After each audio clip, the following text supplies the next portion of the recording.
Broadcasting from Salisbury University campus, this is WSDL Ocean City, NPR News Talk 90.7, putting Delmarva first. Stay tuned for Delmarva Today with your host, Don Rush.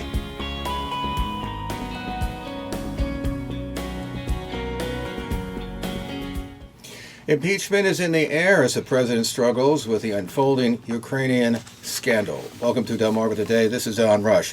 Sometimes it's hard to keep up, but over the last 2 weeks, the House of Representatives begun a rapid inquiry into the president's effort to get Ukraine to dig up a scandal on his likely Democratic opponent, Joe Biden. With the release of a summary of a phone call between Trump and the Ukrainian president, confrontation between House Democrats and the president has not only intensified, but also could drag others in his administration. Take a look at this fast-moving story we have in our studio this morning. Michael Laughlin, he's a political science professor at Salisbury University. Also, John Bartkovich, a former head of the Wicomico Republican Central Committee. And on the phone with us from Washington is Jeremy Venook. He's a research analyst with the Moscow Project at the Center for American Progress. Welcome to the program, all. Morning. So, Jim, I want to start with you and the latest of whatever is coming on here. First of all, we have yesterday the president talking about how he wants China now to investigate Joe Biden and Joe Biden's son and the son's efforts in terms of his business dealings there. That follows on the heels, obviously, of the Ukrainian issue, in which the president seemed yesterday to indicate that, indeed, he was seeking some kind of reciprocity or at least some kind of investigation of Joe Biden there. What do you make of what we know now at this point? The Ukraine scandal, as far as it's unfolded, what we saw last night especially, it seems to be a pretty clear story as far as I'm concerned. What we've seen is a pretty rapidly unfolding effort by the president to pressure the Ukrainian government, and in his appearance yesterday, the Chinese government as well, to get the Ukrainian government to dig up the dirt on his one of his political opponents, former Vice President Joe Biden. And what's really remarkable to me is just how public it's become. There's been a lot of discussion about whether or not it's acceptable to solicit what would effectively be dirt on an opponent from a foreign government, going back to the Russia scandal. But in this case, Trump just came out on the White House lawn and he very explicitly said what he was looking for. He wants the Ukrainian government and he wants the Chinese government to come forward and provide an investigation into one of his political opponents. So how do you see the both countries responding? I think I read this morning that the Ukrainians are going to audit a lot of the closed cases, corruption cases, and obviously that will probably include the Biden case as well. How do you make of how these two countries are going to be responding? I think that we're starting to see the response from the Ukrainian government, which appears to be that they are moving forward, if potentially more slowly than Trump might want, with this investigation that he's calling for. As you said, there have just recently been announcements that they are looking again at what was effectively a closed investigation into the company on whose board Joe Biden's son served. And it is hard not to see that in light of the fact that the U.S. government also just recently authorized the release of military aid to Ukraine. That is at the center of this scandal of whether the president was withholding it with the specific intent of pressuring the Ukrainian government. With the Chinese government, I think it's anybody's guess. Of course, this is all happening against the backdrop of the president's ongoing trade war with China and the tariffs that he is placing in kind of rounds on Chinese goods, and we will see if the president is able to get the Chinese government to cooperate the way that the Ukrainian government, at least on the surface, appears to be doing. Well, in terms of the Chinese, they tend to do two things. One is they certainly do play the long game, so they have no idea what is going to be happening next year in terms of who will be president. And at the same time, they seem to be content to at least take in some of this tariff war, because obviously they've not come to an agreement with the president. How do you see their strategy moving forward? Because they do seem to they look long term. Yes, and that is, of course, one of the big differences between the U.S. government side of this particular scandal and the Chinese government side of this particular scandal. And what that does for me is it also really throws into sharp relief just why it is so controversial what the president was doing with Ukraine as well, which is that, unlike the Chinese government, the Ukrainian president, Volodymyr Zelensky, had just taken office when Trump basically began pressuring him to investigate the Bidens. The first phone call between Trump and the Ukrainian president happened when the Ukrainian president won. The second one happened only a few months later when the Ukrainian president's political party was winning in a parliamentary election. So this is somebody who is, if anything, more vulnerable than Trump. True, he may not have an election coming up as soon as President Trump does, but he was only just now coming into power, and he was facing this pressure from the U.S. government, from one of the major providers of aid to the Ukrainian government to basically help him out in a future election. So what is the view then, do you think, from Moscow? I think that this is a scandal that Putin would absolutely eat up. The matter of military aid to Ukraine has always been central to the broader questions about the Trump administration's relationship with Moscow. The assault by the Russian government on Western democracy, true, it hasn't mostly been military, but the information warfare that has been coming out of the Kremlin really stems from 2014, when in the aftermath of Russia's illegal invasion of Crimea, the West put very strong sanctions. Articulate what you mean in terms of the constitutional matters at hand here. And of course, our fundamental topic today is the impeachment power of the Congress. I mean, how do you foresee the Congress moving forward at this point? I think it's hard not to see what the president is doing as, at the very least, an abuse of his power on a scale that we really haven't seen before. There have always been questions about whether Trump is putting the interests of the country first or putting his own interests first. But it's never been such a clear-cut example where it really looks like he is using the levers of U.S. foreign policy in order to do so.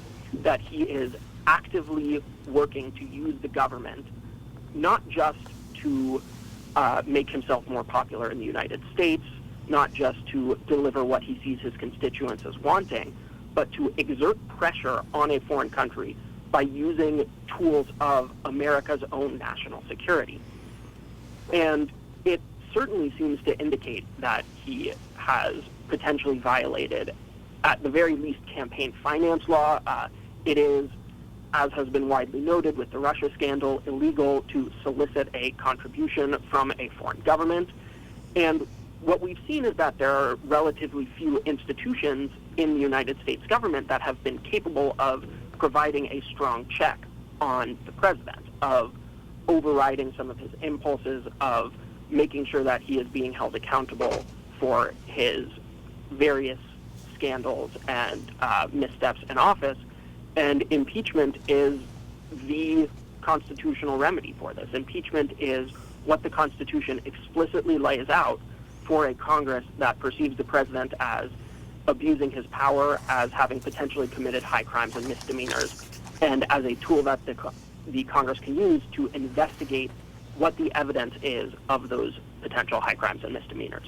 John, you have a question? Yeah, Jeremy, just irrespective of whether or not Trump's moves have been legal, illegal, the end result, though, appears to be that the Democratic candidate, Mr. Biden, looks like he's going down in terms of his potential candidacy, that already he's losing money and losing support based on the early polls. And is this already for him a fait accompli in terms of he is now done, irrespective of whether or not the Ukrainian and Chinese investigations go forward? I am not somebody who considers myself particularly good at prognosticating what's going to happen in elections. None of us do. That doesn't mean we can't opine. Go ahead. I'm not sure that what we're seeing in terms of poll numbers is necessarily reflective of this scandal. I think that, yes, you could argue that this scandal is part of broader questions and misgivings within the Democratic electorate about Joe Biden's electability, about his strengths and weaknesses as a candidate. But I think it's important to note, and I think that most potential Democratic primary voters likely understand, that these charges that the president is pushing have relatively little merit to them. You can point to maybe the appearance of a conflict of interest. You can point to some, raising questions of it. But fundamentally, an investigation into the company on whose board Hunter Biden served happened. It did not seem to find any sort of wrongdoing on the part of Hunter Biden, or especially on the part of Joe Biden himself. There was no suggestion of what Joe Biden did when he was pushing for the removal of this Ukrainian prosecutor as having been wrong at the time. It was something that the broader international community was pushing for, even as has been recently unearthed. Republican senators themselves, some of whom are now strongly defending Trump on this scandal, were pushing for his removal. So I don't know if anything that's going on in the Democratic primary is necessarily a reflection of this scandal specifically. There are, of course, issues ongoing in the primary completely other than this particular controversy. But I think that it's, as always, important to note that the underlying accusations against Biden really don't seem to have merit in a way that potentially mean that they probably would not resonate with the Democratic primary base.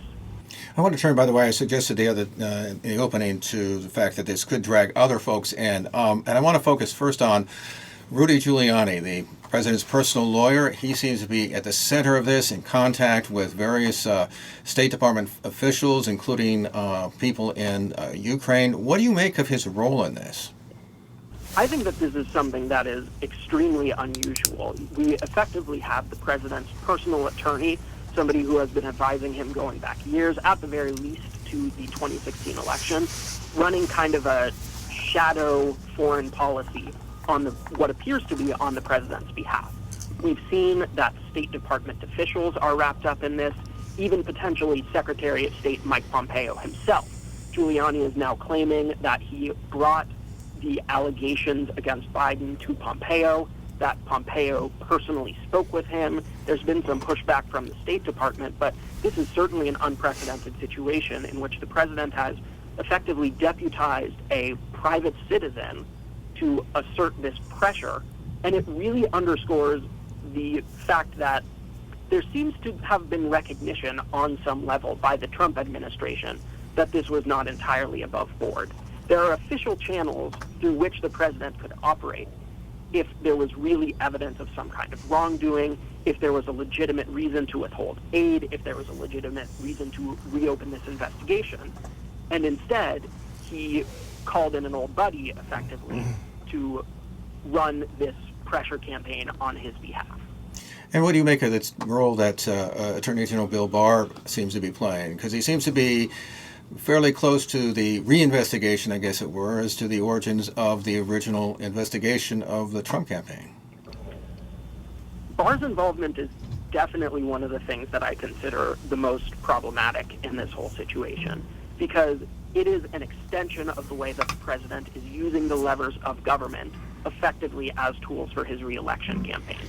The whole withholding of military aid to Ukraine is really tied up in Barr's partially separate, partially the same effort to undermine the Russia investigation because of the black ledger that revealed Paul Manafort's shady dealings with a pro-Russia political party in Ukraine. And this has always been kind of a conspiracy theory on the fringes of the Republican Party. You've seen kind of online personalities, more far-right personalities bringing this up ever since it first broke. But it's this fundamental idea that the investigation into the president's ties to Russia was somehow illegitimate. And what it's effectively all pushing back on is the fact that there's little that they can do to undermine the actual results of the Mueller investigation. 37 indictments, 7 guilty pleas, Trump's campaign chairman, his deputy campaign chairman, his national security advisor, his personal lawyer.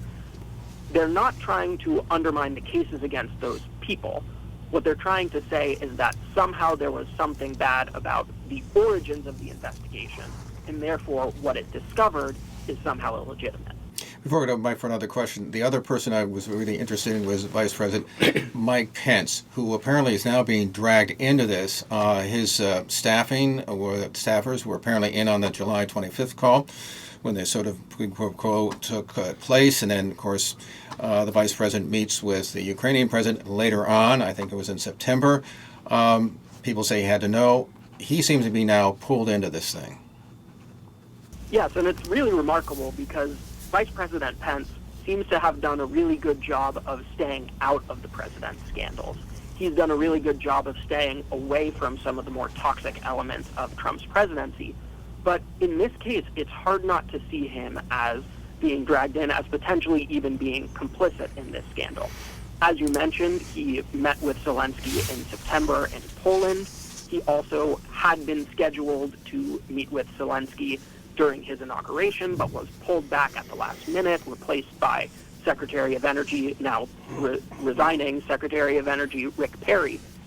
And it is now increasingly clear that he knew something, at the very least, of this July 25th call. There are increasingly reports that, as you mentioned, his national security advisor, retired Lieutenant General Keith Kellogg, was actually on the call himself, that Pence received the notes from the call, whether this memo that we've all seen that is at the very least, partial transcript, or whether it was some other form of notes.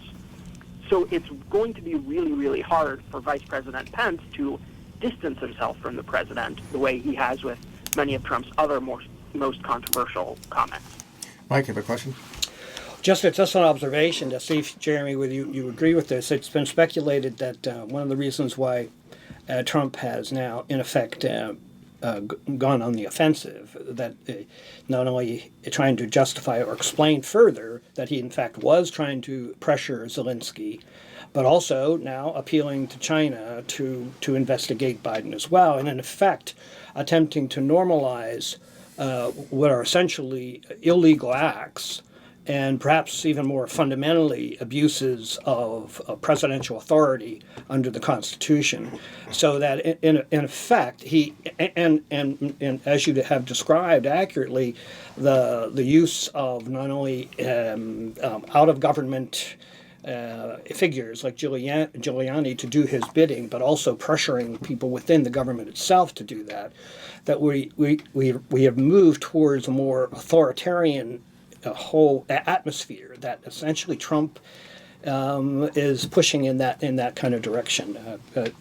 I'd be curious your reaction to that. It really is one of the most remarkable aspects of this whole scandal, how much of it is just playing out completely in public. Even before the whole question surrounding the whistleblower complaint and the transcript of the call, it's been clear that Rudy Giuliani was running this shadow agenda on the president's behalf since basically May, and it really does seem to reflect that the president feels that he is now operating with impunity. It's hard for me not to look at this and not see that 3 days before Trump's first phone call with Zelensky, April 21st, 3 days before that was the release of the Mueller report. And the day before his second phone call with Zelensky, the one whose transcript or partial transcript we have now seen, was Mueller's testimony. And I look at that and I see a president who seems to have concluded from it that because there was no prosecutorial judgment, he is now free to do whatever he wants, because Republicans did not turn on him, because Democrats were apparently a little unsure of how to move forward, that he now considers himself allowed to do these things that even several months ago his own Republican colleagues were saying were beyond reproach, or were saying were, inappropriate for a president to do and potentially illegal, that those now seem to be beyond reproach from his Republican colleagues. John? Well, yeah, Jeremy, I just want to kind of follow up on that. Is Trump satisfied that he is in fact in charge, and that's the way he's lived his life, and being president hasn't really changed his desire to have things done the way he wants them done, and whatever that takes to get it done, including hiring Rudy to do something for him? That's a really good question.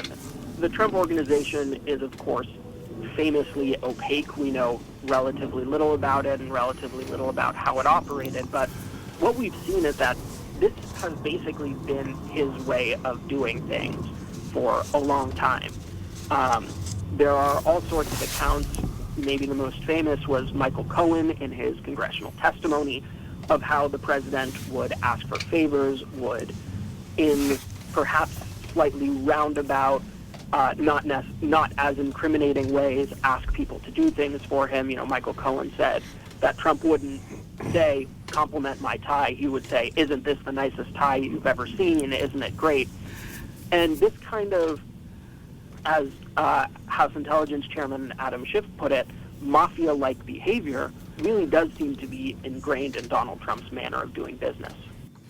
So looking forward, in the few minutes we have left with you, how do you see this playing out in terms, obviously, in terms of the congressional stuff going on, but in terms of actual foreign policy and whether there's going to be a temporary impact on foreign policy, or say, for instance, future presidents going to learn some kind of lesson from this one way or the other? What kind of future impact do you see this happening on, particularly on U.S. foreign policy, as well as how presidents operate? I think that one thing that we could see is that already appears to be beginning is a more concerted push by Congress to hold the president accountable on matters of foreign policy. This has been a matter of much discussion over the last several decades, really, about how the president has been sort of accruing more and more almost unilateral power in foreign affairs. As for how this specific scandal plays out, I think that there's a really decent possibility that we're going to be seeing a lot more. One of the big revelations of the whistleblower complaint, as opposed to the memo that the White House themselves released, was of this secret filing system that the Trump administration has reportedly been using to hide the records, conceal the records of the president's more incriminating or even simply embarrassing phone calls with foreign leaders. Just last night, there was the revelation that included a phone call with Chinese President Xi Jinping, in which they discussed the Hong Kong protests, an investigation into Biden, potentially the president's trade war with China. So I think we could be seeing a lot more revelations cascading out of just this one, what seems to be being called the Ukraine scandal, about how the president has been doing business and about the need for there to be more oversight by Congress, by other bodies, potentially even within the executive branch itself, about how the president does his business with foreign governments when U.S. policy is on the line. Let me just wrap this up with one question. And that is, it seems that we're obviously dealing with an 18th century document. And normally one would think that impeachment, threat of impeachment, and so on would certainly hem in, say, a president of the United States and whatever actions that he takes. This particular scandal, whatever you think of the president and his actions, seem to indicate that the limits that the founders thought they had on the executive branch, even though they made the legislative branch first in the Constitution, that there's a limit as to what, practically speaking, congressional members are able to do, whether it's refusal of witnesses to go before the committees, and there just seems to be nothing that they can do. What sense do you get? Do you think there are going to have to be some kind of reforms, or are there any kind of reforms that can rebalance this relationship between the presidency on the one hand and, say, Congress on the other? I really wouldn't be surprised if that's something that we start seeing cropping up on the radar in congressional conversations, also potentially in primary conversations about reforms that might be needed in order to hold this kind of thing in check. It's not simply that the Constitution was an 18th century document that may not be perfectly suited to 21st century occurrences. It's also that the Constitution was drafted at a time when there weren't as strong of political parties, of partisanship in the United States, that make it so that the president's partisans can effectively hold up oversight, that as long as there are more than 1/3 of the president's co-party members in the U.S. Senate, that effectively places a check on what Congress can do in terms of its impeachment powers. We've been speaking with Jerry Venook, and he is a research analyst with the Moscow Project at the Center for American Progress in Washington, D.C. Jerry, we appreciate you taking the time to talk with us this morning. Thank you for having me. Thanks, Jeremy. Thank you. So, John, I want to return to you. You're the Republican in the room. Oh, no. This is Here we this go. is your party. What's your own sense about where you are and where your party is in all of this? Oh, okay. It's interesting. I still think the party is totally behind Trump in terms of his going forward with the issues that he's addressed with China, trade. I think he's now put tariffs on the EU. It's clear he is not going to stop his progress in his own mind in terms of what he wants to accomplish in terms of our economy and making us have a more fair deal. I think he's also taken this tact of the Democrats have done nothing except all this impeachment stuff, and I think that is another line that I think he will find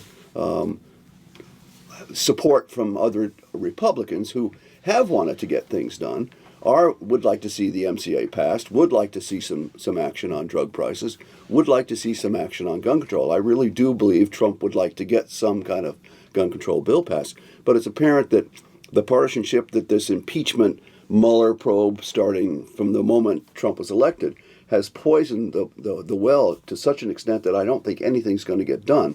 And I think long term that may be advantageous to Trump in the election cycle to be able to say, we haven't gotten anything done. The do-nothing Democrats, all they wanted to do was throw me in jail. They've gotten nothing accomplished, so you need to vote for me, and you need to give me the support I need in Congress and the Senate to accomplish the tasks that we all want. So I think there has been a little bit of, talk from some some Republicans, namely the Utah senator, who said, well, there might be some Republicans that would, and previous Senator Flake, another Flake, might be saying that there's Republican support.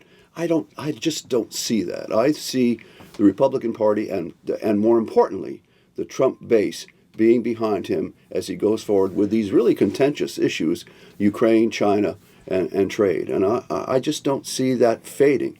And I don't see anything that's come forward in the last 2 weeks that's going to change that. I think most of the Republican base looks at this just like they did the Russian investigation. It's much to do about nothing. And it was just an attempt to get rid of the man that they voted in 3 years ago. Well, let me a follow-up question. How do you personally feel about what the president has done in terms of this, what appears to be a quid pro quo kind of situation? This is a ruling kind of, whether it's overt or not. But I mean, what do you make of that? Or the president calling on China to investigate? I mean, are you comfortable with that? I guess that's the question I have. I am. I mean, Okay, if the vice president's son obtained favors from China, Ukraine, based on his relationship with his dad and his dad's relationship with those countries, that then says to Vice President Biden, I'm going to Ukraine and going to get the guy fired who's investigating my son. And when they ask, I'm saying, what is everybody talking about China? They're really good guys. They're not hurting us. He said that in this election cycle. So it certainly sounds like there was some relationship that he had that is subject to some suspicion on the part of many as to what its true relationship to the things that he did. Now, having said that, I still think Biden's done as a candidate. Right. Jeremy won't accept that, but I think that's part of what has happened as a result of all this. But I think the bottom line is the base still supports Trump. Right. Well, would you be comfortable if this were, say, a Democratic president or, say, Obama calling on countries to investigate, say, potential Republican rivals? If you're talking about investigation of corruption, if you're investigating nepotism, if you're investigating what can be construed, at least by many, as inappropriate activity or inappropriate use of the office, I don't see anything wrong with that. I think and that's irrespective of party. That's wrong, whoever does it. I'm sorry. What's wrong?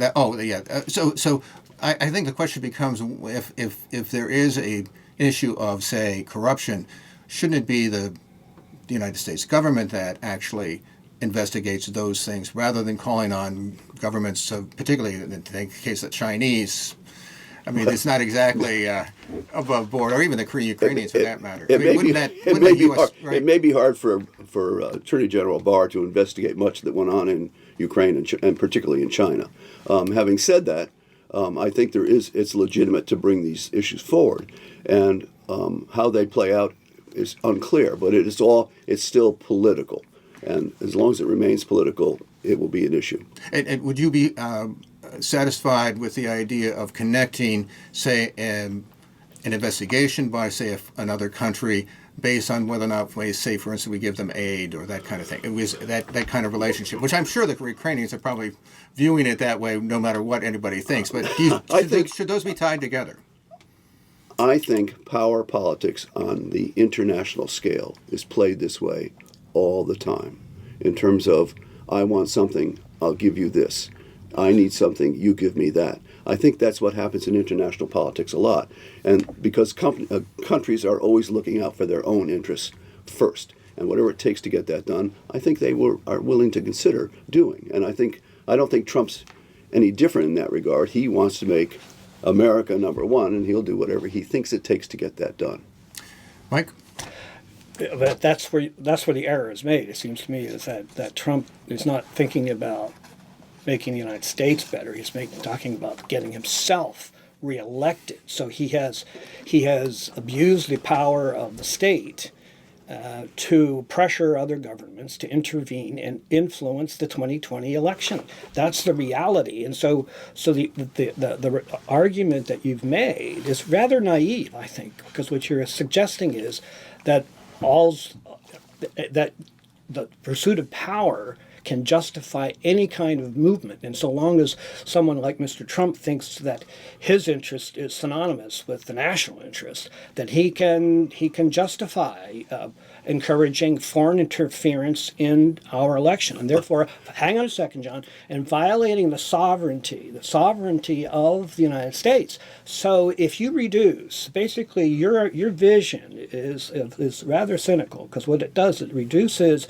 all politics to power politics, where democracy, the difference between authoritarianism and democracy, the difference between having sovereignty and essentially power going to those who have the most power, is dissolved. So at the end of the day, there's no aspiration here. You see no principles. The Constitution is meaningless, absolutely meaningless in your view, because the Constitution makes clear the origins of the Constitution on this issue. The reason why impeachment power is so placed in the hands of the Congress is that the framers were severely worried about foreign intervention. They just came out from under the British, and they wanted to prevent foreign interference in the sovereign decisions of the United States. And that's why the impeachment power is there, to make sure that chief executives do not do precisely what Donald Trump is doing. But that's why it said bribery and treason. High crimes. Oh, no, it's far beyond. Far beyond. No. You didn't read the Constitution. No, I'm sort of supporting your point. I'm supporting your point that they were concerned about that. That's why presidents being bribed or committing treason was what they were talking about as being a high crime, correct? No. They weren't talking about... No, it's an addition. That's one thing. I'll read it to you. No. It's abuse of the public trust, the violation of public trust. Beyond high crimes and misdemeanors refers to maladministration, refers to acts of a president beyond the notion of bribery, beyond the notion of treason, to other abuses of authority. Right. And that's what we have here. Well, no, I'm not. I don't agree with that he's abused his authority. Okay, and I don't think. The fact is that Congress has not voted to impeach. The House has not voted to impeach. Tells me that there may not even be support in the House for that vote, and that calls to question your assumption that this is clear corruption. And I just don't see that. There are enough people to think that it isn't. All he's done is asked Ukraine to continue investigation. They had already started into corruption in their country by a company that hired the president's son at $85,000 a month, who had no experience in that business. That sounds shady to me, and I think the American public sees that as shady, and that's why Mr. Biden's polls and donations have fallen significantly in the last 2 weeks. Let me just emphasize what I think is underappreciated. The impeachment power really is underappreciated, because what the impeachment power in the Constitution does is essentially say that the Congress is the first branch of government. I mean, if I may, Jamie Raskin, I think, put this well. He said, Congress was never designed as, nor should it ever become, a mere co-equal branch, beseeching the president to share his awesome powers with us. We are the exclusive lawmaking branch of our national government, and the preeminent part of it. We set the policy agenda, we write the laws, and we can impeach judges or executives that abuse the law. What I would suggest is that when you look at, and we have to remember, the president can't fire Nancy Pelosi. Right. That the Supreme Court cannot fire Nancy Pelosi or even Jamie Raskin, right? The power, this awesome authority is placed in the hands of the Congress. Now, so it emphasizes, I think, and this comes really philosophically from John Locke all the way back, this whole emphasis that the legislative power should be supreme. And part of the problem, of course, is what they gave with one hand to democracy, to the House of Representatives, they took away when they put a trial in the Senate. And the assumption of the framers was there would be essentially comedy there between... Balance. That they really thought that wise heads would prevail, so that the Senate would be this wise institution that will make the judgment whether or not an impeached official should be tossed out of office. Doesn't that make sense? Doesn't it make sense that the House, being closer to the people, being elected every 2 years from a smaller district, would have more input from the population as opposed to the senators who are elected for 6 years and run statewide? And so I still think that the concept of it has to originate in the House with a plurality. Okay, you have to have theoretically, both sides support impeachment. And once that impeachment then goes forward, the Senate then makes the determinations to guilt or innocence. I really don't think that's a bad process. Well, in theory, in 1789, it was not a bad idea. What Mike is getting at is because the partisanship, and I think this is something that Jeremy referred to, right. The Senate has no longer it's no longer this deliberative body, right? But rather is just as sharply divided in terms of factions, is what the founders described them, or parties, as is the House. So that you now have a situation where these are not wise men coming, and wise women for that matter, coming to deliberate because they don't have to face election every 2 years. Right. And that model, that theory that looked really good in 1789 has begun to break down. I mean, and I think that's what Michael's saying. I mean, yes. And I'm taking the reverse side. I say that the concept still makes sense to me, even in this partisan world, because partisans determine who's going to be the person sitting in Congress, in the House and the Senate. And as long as, no matter how partisan they are, it's still representing, my vote is still represented by that person that I elect. Although the senators initially came out of the state legislatures. No, understood, yeah. Which they weren't popular. Which may have made them, I don't know whether it made them more wise. I just want a couple of things real quick here, though. So on Hunter Biden and Ukraine, the claim that the vice president was shutting down, calling for the resignation of the particular prosecutor because of his son does not seem to hold up, at least what I've seen.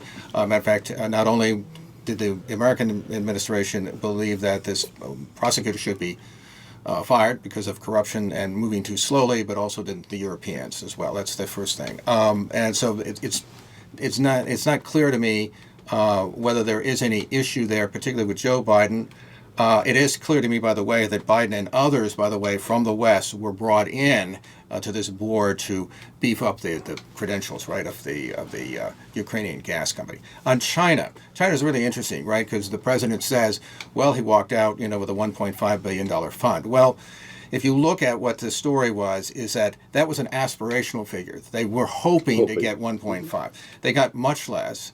Hunter Biden himself contributed something like, as a stake, something about almost about $500,000, of which he has not gotten back anything yet. To blur all this together seems to be questionable. And as far as the Joe Biden and Hunter Biden on a trip to China, right? Apparently, at least what I understand, is that one of the reasons why Hunter Biden went on the trip was because his daughter was on the trip as well, and she couldn't be unattended. There are a couple of passing meetings, right? Passing with I think it's the CEO of the particular company, but it doesn't seem to be much beyond that. And I just want to get all of that out there because it's just that's true. But it still looks fishy. And if you fishy. If you follow that, you're better than I. But I wanted to get that out there. I heard everything you just said, Yeah. but it sure looks fishy that he goes on a plane to China and 10 days later gets a deal to do a financial relationship that might be worth $1.5 billion.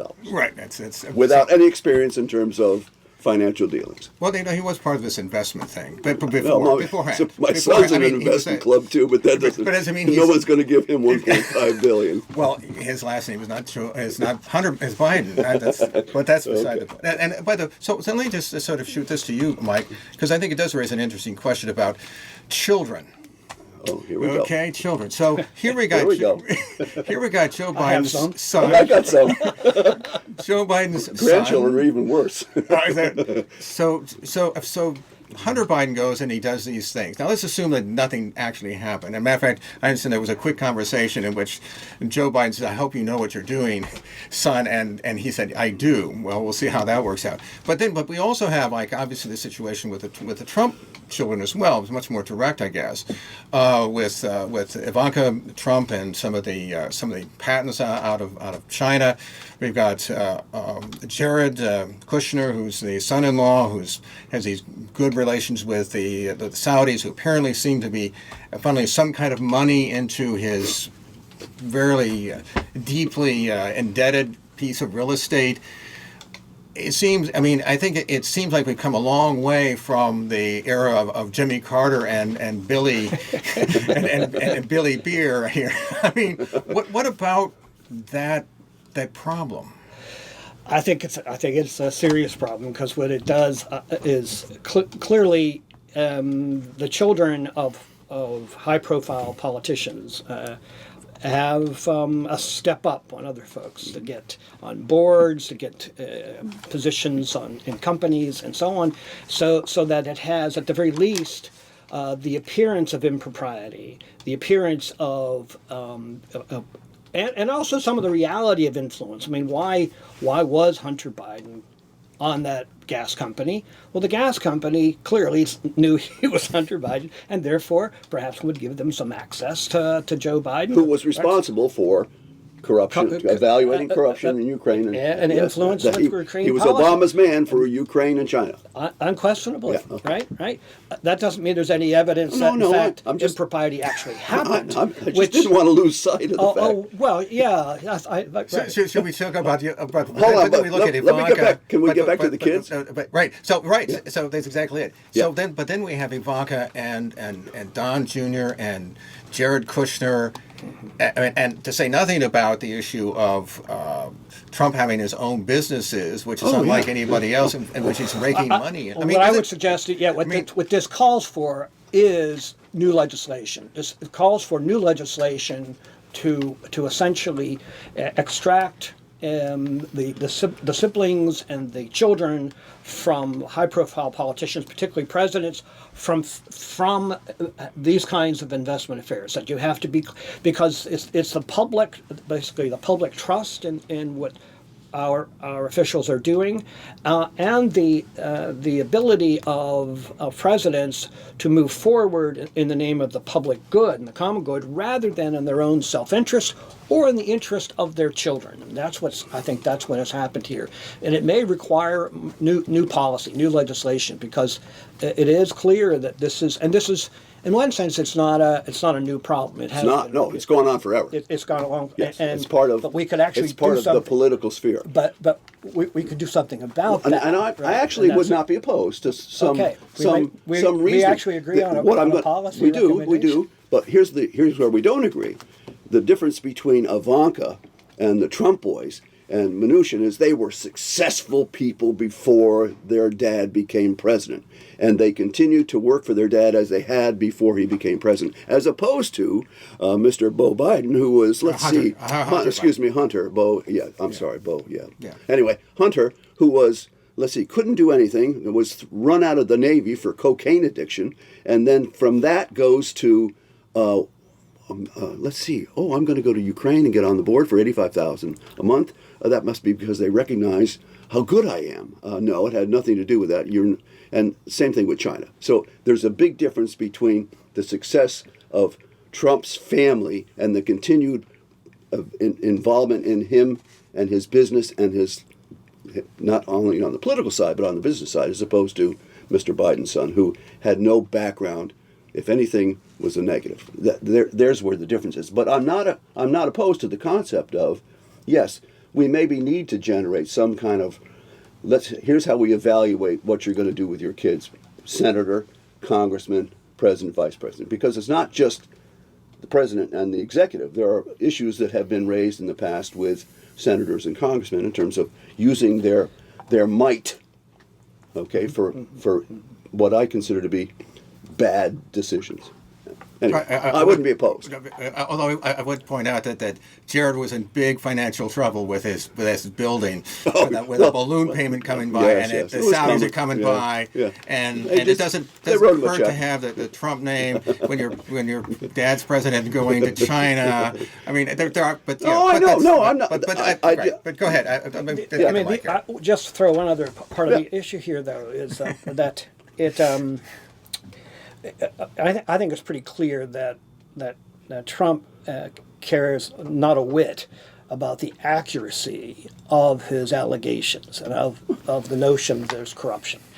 Here's a president that has been shown to have lied and misstated things again and again and again, and engage in smear campaigns. And this is pretty clear that this is an attempt to attack the character of Joe Biden, as he did with Hillary Clinton. It's the same strategy, and whether to say, oh yes, the Chinese will have to investigate now, the Ukrainians have to investigate him now. Trump doesn't care at all about the actual concept, rather the whether or not new facts will be found. He has already done the damage, and if he can keep this in the wind, as we are presently now, talking about Joe Biden. So we are, in effect, helping out Trump campaign. Which is fine with me. So you should thank us for doing this, because now we're talking about... Thank you, gentlemen, for helping me get my man reelected. We're talking about an affair that... But who brought it on? Who brought this whole thing on, this new impeachment thing? Where did it come from? It came from Schiff and a leaker who they've made a whistleblower, so they couldn't get him in jail. He was a whistleblower. I mean, himself. They didn't make him anything. I know. Okay. Right. I'm just. But I mean, where did it come from? It wasn't Republicans who said, "Oh yes, let's have some more impeachment." Well, of course not. but we have it, and now it's helping. It's helping us because the base goes. This is just a continuation of the Trump derangement syndrome, which we've heard so much about, and I really believe that that's going to help Trump a year from now. I think that your cynicism is revealed, because seriously, you don't seem to care at all whether there's any fact here, that whether the whistleblower has actually identified some actual violation of law. But I saw the transcript. Some actual I did. I saw the call. Yeah, so I saw the transcript of the call, and I did not see a quid pro quo in that call. I know you did, I did. and others have, and I didn't, and many others didn't either. There's that famous sentence about responding to this request for weapons, and he says, "But you got to do us a favor, though," and it's all up front. I mean, and to say nothing about the fact that you've got the State Department officials talking about the fact that there's a quid pro quo. Then you've got the president coming out was it yesterday? I think it was, who's saying, "Well, of course I wanted them investigated," and so Of course, on. I mean, he admits it. It's right. So, But I don't think he did want them to investigate the corruption. As he wanted to know if in fact there was corruption accomplished by the Vice President of the United States. Okay. So the question I have, I'll shift it. And is that wrong to investigate that?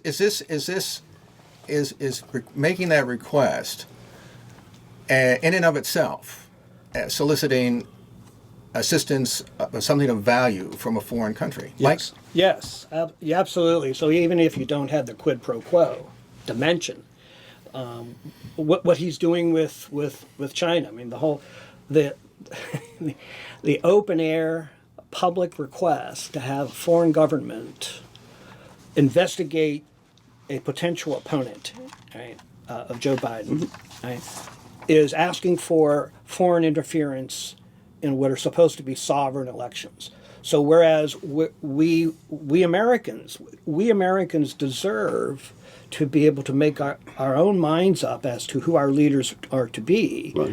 and not have disinformation coming from foreign governments, as was the case in the Russian interference in the 2016 election, or further disinformation coming from the Chinese or the Ukrainians now, who say, we understand now the relationship with the President of the United States and the U.S. government, the executive branch of the United States, that we should do these sorts of things and come up with whatever we can come up with so that we might be able to get better relations with the United States. And that is going to be what we're going to do. And we're going to interfere with the American election. Now, if you're comfortable with that, then what you are doing then is you're giving up sovereignty. You're giving up the idea that we have a democratic, sovereign country.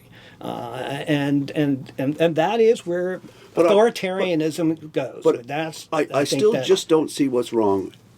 I'm president, and I go to the Chinese and say, someone in the Chinese government gave Mr. Biden the potential for $1.5 billion. Okay, Right. I mean, or whatever, or his fund or something. whatever. I mean, and I just think that there may have been something behind that is wrong, and asking the Chinese to investigate how or who or what, I just don't see that as giving up my sovereignty, my country's sovereignty by asking them to investigate. If it were a genuine concern, why does Trump go to Giuliani, people outside of the government, to do these kinds of pressure campaigns? Because right? Giuliani's effective. Okay, he goes I'm to not Giuliani. sure. No. He goes. Hold on. He goes to Giuliani. Giuliani Giuliani had is considerable Ukrainian connections is Giuliani. long before this all took place. Checking in with Manafort, by the way. But that's another issue, right? Yeah, exactly. It's another issue. Manafort's in jail. But not for anything he did for Trump, right. though. Well, again, of course, I mean, and I want to get into some polling, but